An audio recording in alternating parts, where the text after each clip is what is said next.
We are here at the AQS Quilt Week in Paducah for the spring AQS Quilt Week show. And I have another winner, Sherry Reynolds. Hi, Bonnie. And you won the BERNINA Stationary Machine Workmanship Award. I did. Congratulations. Thank you. Thank with you. this magnificent quilt. Now, I know you sew on a BERNINA, right? I do. I have a BERNINA 1000. Yes, and it isn't the first BERNINA. You burned the first one I out, did. right? I had a BERNINA 1001, and when I was making America Let It Shine, sparks flew, and I burned it out. So my friend found the BERNINA 1000, which is actually the prototype for the 1001 at a estate auction of one of her good friends. Sent me a note, and I said, yes, I have to have it. And so I'm hoping that it hadn't been used very much, so that it's got some good life for you. I hope so, because I do push them to the max. Well, and if you put this through the paces on that BERNINA, you know it's a good machine, right? Oh, absolutely. Let's talk about, first of all, how you designed the quilt. I design all my quilts on graph paper. So once I have it on graph paper, and usually the way I design is I decide the size first that I want, and this one wasn't as big as it was supposed to be, as it ended up being, I should say. I mean, it was around 80, 86, 88, something like that. Mm-hmm. And then when I started filling in the elements, I was thinking of a cathedral ceiling. The quilt is based for my mom, who passed away in 2011, and I wanted to make a quilt dedicated to her, just the beauty she had in life.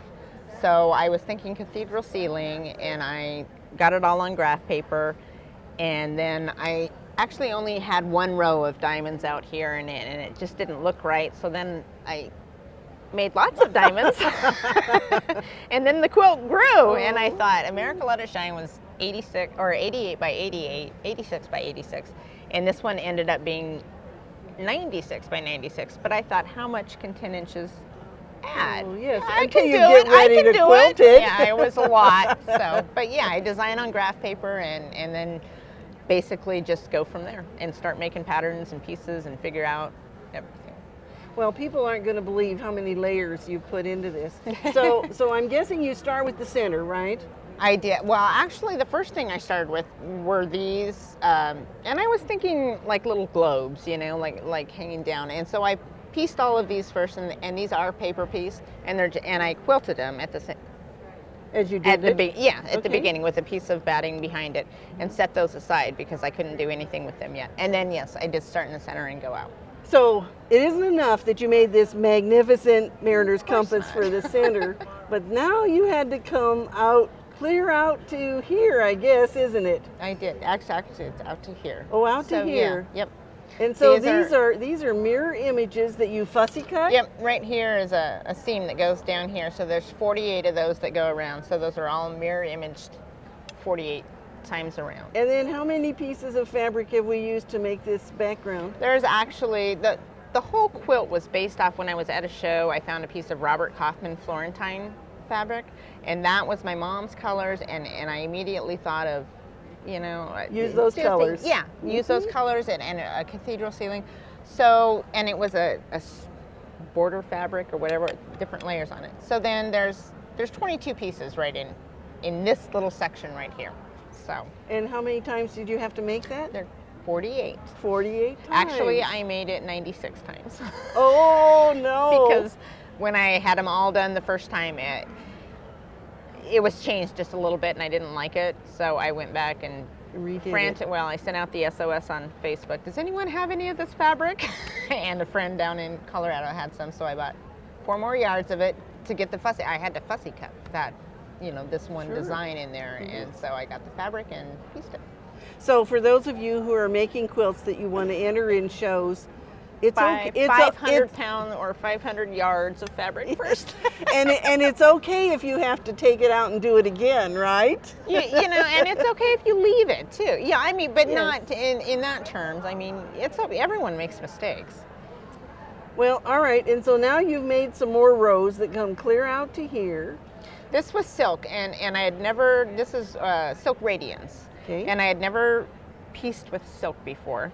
But I loved how it looked, and I thought, oh, I can do it. Well, I didn't really realize how slick radiance is. So, Did you have to do anything to it? Well, I backed it with An interfacing? yeah, and interfacing To keep it But stable. to keep it stable, but it's still. I mean, most people, I guess, piece silk like in a straight line. These were not straight, were they? No, I mean, leave it to me to try and piece silk in a curve. In a curve. In a curve. Yes. So, but I finally got those done. So yeah, then we moved to there, and this. And this green was ring, one whole piece, wasn't it? It's actually 4 pieces. There's a seam right here on the angles because I couldn't. Yes, you only It had was this too much wide. width. It was yep, exactly.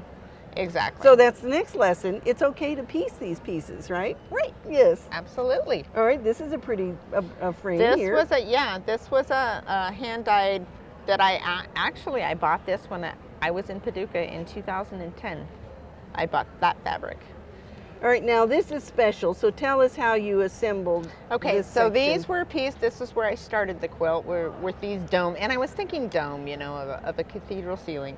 I knew I wanted it on a white background, so the white background is actually in 8 pieces, but I sewed those as a ring, and then I figured out the circumference of the middle of the ring with how many stars there were. So then I just put a dot on the center there. Sewed these globes that were already finished. Yeah, they were And already and finished had batting in them. and batting in them because I wanted them to stick up a little.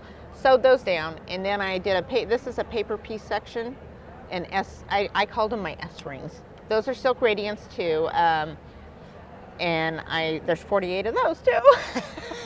So, and those are all hand appliqued down. So, and I was proud of myself. I was mastering hand applique, and you can't see one. Good for you. You can't see one stitch on there. That's great. All right, now we get to this pieced outer frame here, the outer border. And if you look at that, you and I might think that she did this Seminole pieced. You can't really Seminole piece it because it gets wider as it goes out. They're all different sizes, Yes. aren't they? Yes. So you pieced every single little strip In rows. Yep. and then sewed them all together. And then sewed them all together. And I was just having so much fun. And especially when they fit, right? Right, yeah. Right, exactly. All right, so now the next thing is this beautiful feather design that you quilted around that section. Again, that's all free motion quilting, but I found the circumference of the entire outer ring, decided how many feather, basically how it, pretty much an estimate of how big I wanted. I had already drawn the feather out on a piece of paper, and it was so wide, but once you find the circumference, you divide that number in there, and then you get the exact width of the area between the feathers. I drew the spine. I just did a template of the outline of it. Yeah, the spine. And of the spine, and then there's And only so so is that- big that you can quilt, so there's no need to mark every feather. And so you just drew on there the outline of the spine, and then all of Yeah, those just with feathers chalk. are free Yeah. motion. Yes, correct. And you Well- can tell because they're not exactly alike. Well, and you know what? And that's okay It's close. too. I know. But one of the things that stands out is the beautiful quilting that you did on the bias in the corners. I'm a huge fan of doodling. I doodle. I'll be eating lunch doodling, or I doodle all the time, and I'll just pull different designs off different parts of the quilt. And actually, this curve in here, I thought, let's just maneuver it around. And actually, the blue was so blue, I knew I needed to bring in color from the rest of the quilt for the background. Mm-hmm. So to do that, all I did was mark the rows where they were at, and I marked the complete design for a couple of the rows, and then I was doing 4 billion of them. So by the time I did 2 complete rows, I didn't really need to mark much more. And that's when you noticed how large it was, Yeah. wasn't it? Oh yeah. I'm like, wow, it's growing. All right, now let's move clear out to the outer border, because tell us how you did that, because people are going to be surprised. It is pieced. It is pieced. It is completely pieced. And that sashing strip is how wide? It's 3/16. 3/16 of an inch Yes. wide. Well, and I wasn't quite sure what I was doing for the border, and then I thought, it'd be like a mural, or like a photo, and I wanted it framed, and I wanted like mosaic tile, and I thought, well, if I turned everything up all the edges under, it would give it a height. And so I tried it, and they're pieced in rows, like this row, and all those edges are turned under, and so I made 4 billion rows of those. And then when I did the 3/16 sashing in between was when the problems arose. I mean, it was just so hard. There was a huge height difference, but and about 4 billion pins to get them to line up, because you have to offset the rows. And so that was a lot of seams that you had to deal with, wasn't it? Yes, it was, but I got it done, and they turned out exactly how I wanted. I called them my little pillows of happiness. Well, and it does make a beautiful frame around all of this work that you've done in the center. Thank you. And so what's next on the horizon? Do you have another quilt you're working on? Well, I broke my elbow in February, and I just got it out of the cast, so I'm raring to go now.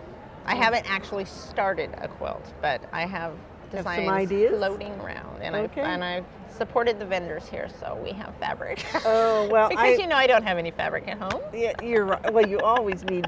Do you know what? It's okay to collect it, I'm a fabriholic in my picture right there. Well, congratulations. Thank you, Bonnie. It's a beautiful quilt, and we hope that you'll enter your quilts, because you never know who's going to sit in this chair, do you? That's right. No. Absolutely. They have to enter to be able to win. Absolutely. We hope we'll see your quilts and you at an AQS Quilt Week soon.